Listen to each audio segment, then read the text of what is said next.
So guys, I've been teaching English here in St. Petersburg, Russia for a long time now.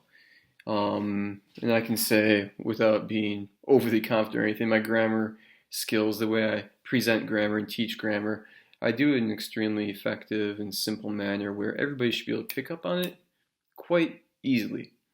However, when it comes to conditionals, that's a whole different ball game.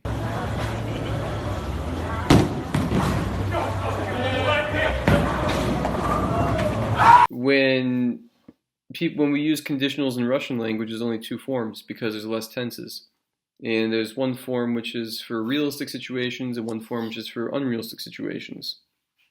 In English, we have like 6 different forms, we can say. Today, we're only going to touch on 2 of them. We're going to look at first conditional and second conditional, basic construction stuff, maybe some exceptions and some nuances, some things that I need to point out to help people from repeating these same mistakes, and just a few things. So let's talk about it. Let's talk about it real quick.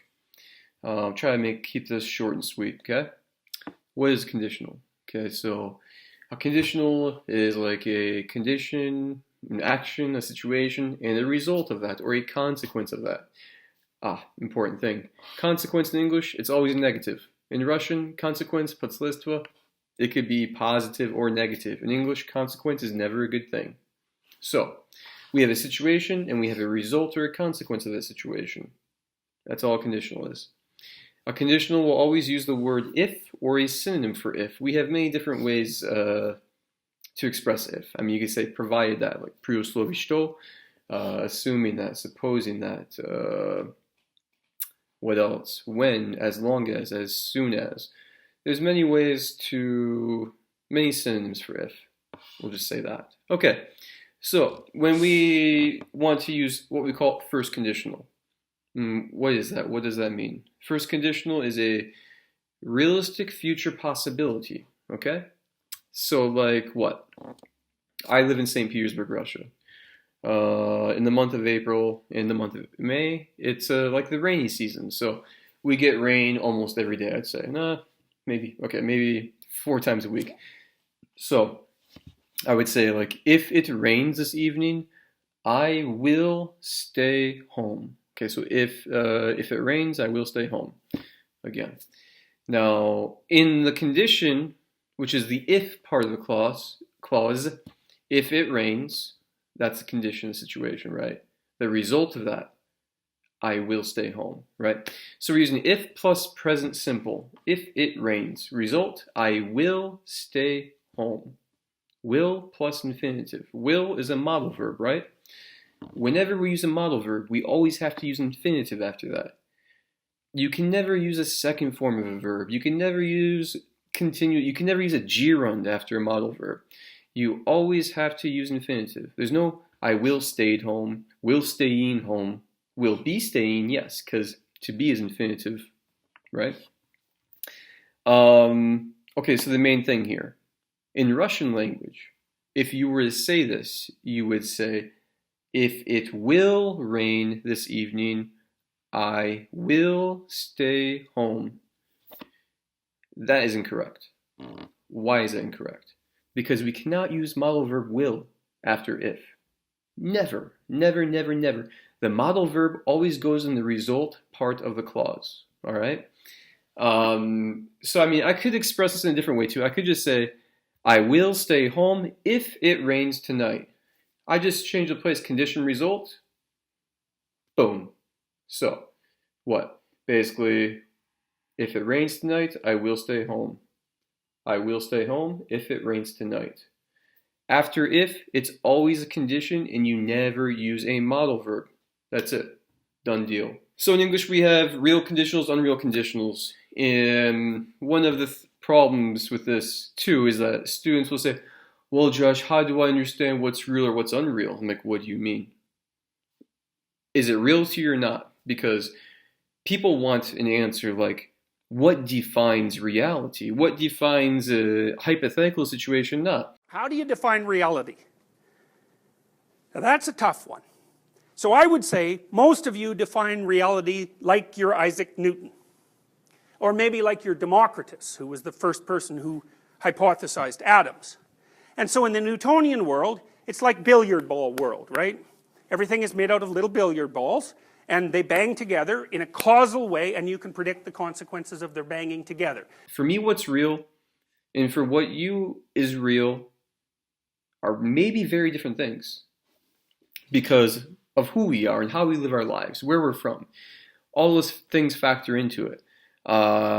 So there is no grammar rule or law in English which can define for you what's a future realistic possibility and what's a hypothetical possibility. So moving on to second conditional. So second conditional, I'm going to use the same example as I've just used with first conditional. So when we want to speak in a hypothetical way, we use past tenses for that. But it's about the present moment, or maybe the future. So just because we use a past tense doesn't make it a past situation or a past result. Very important to remember. And sometimes people will think, oh, past simple is being used, it has to be about the past. But no. Past simple can be used as imaginary fact. Okay? We use present simple for fact, habit, routine. So to express imaginary fact, we just use past simple. So I could say like what? If I were a billionaire, I would invest some of my money into the stock market, and I would donate money to charities, and I would do this and I would do that, right? So if I were a billionaire, that's imaginary fact. Okay? And that's past simple too. Here the result we're not using will. In first conditional we used will. Here we're using would, which is a second form of will, to express imaginary hypothetical result in the present or the future. So yeah, if we're expressing ourselves in an imaginary way, we just go backwards one step. We go from present simple to past simple. We go from will to would, or can to could. Because we can also use could to express future possibility or present possibility in this situation. Like I could say, if I had $10 million, I would buy a bomb-ass Lamborghini, for sure, okay? Would, that's my decision in this imaginary situation. If I were to use could here, could expresses possibility. So if I had $10 million, I could buy a bomb-ass Lamborghini. I could purchase some nice real estate. I could invest into the stock market. I could invest into cryptocurrencies.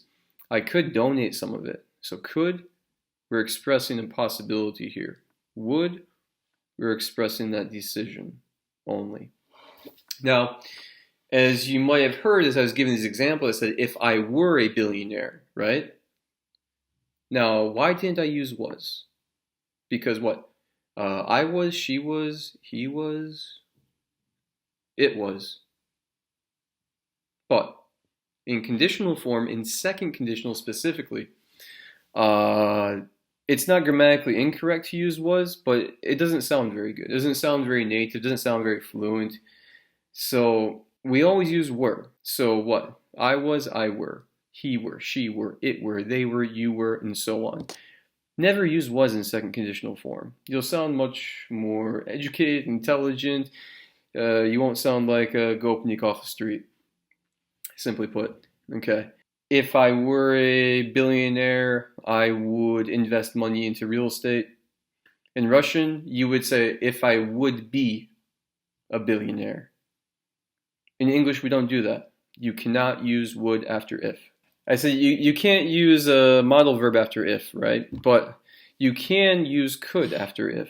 Because when we use could after if, it expresses ability, not possibility here. So I could say like, if I could just have any superpower, it would be to teleport, okay? So if I had the ability, right?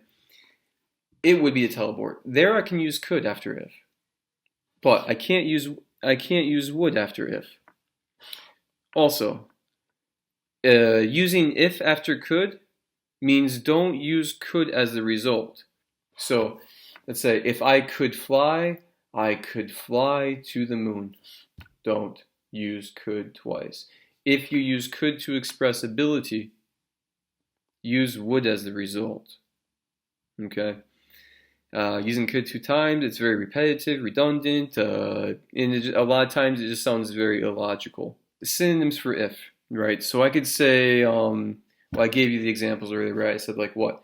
And instead you could use if, provided that, assuming that, supposing that, as long as soon as, when. There's many, many synonyms, right?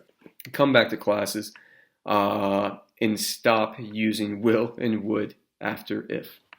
For those of you who don't study with me, I hope you found this video useful. I hope you take these things to heart, you absorb this information, and this is all very clear to you. I'm going to do some editing with this, and the constructions should be here somewhere on the screen. And yeah, it should be. I hope it's effective. I've been here in Russia doing this for a long time. If you're interested in studying English, get a hold of me. I live here in the center of the city. I can meet face to face. We can meet on Skype. I can come to your office. Do it however you want. If you need English for business, English for traveling, just general English, English grammar, exam preparation, relocating, moving abroad, you name it, I can service you, I'm sure. Like I would say 99% of the time, my clients are extremely happy with the results. I'm known for giving fast results, taking people from 0 to hero in a matter of weeks, maybe a couple months, I'd say. So get with me. I'm ready when you're ready.